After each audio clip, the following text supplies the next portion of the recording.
This is how you ask what is your name in Amharic. What is your name to a man is Simih Manno. What is your name to a woman is Simish Manno. Simish Manno.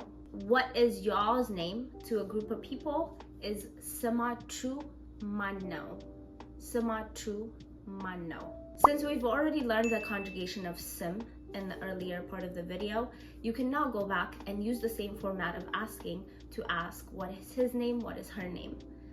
But the most important one that you need to know is Simih Manno and Simish Manno. There are two ways to say my name is X.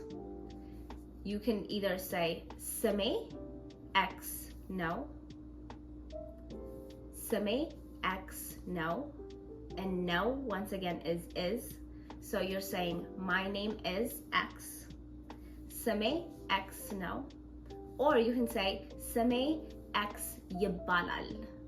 Simih X Yibalal, which means my name is called X.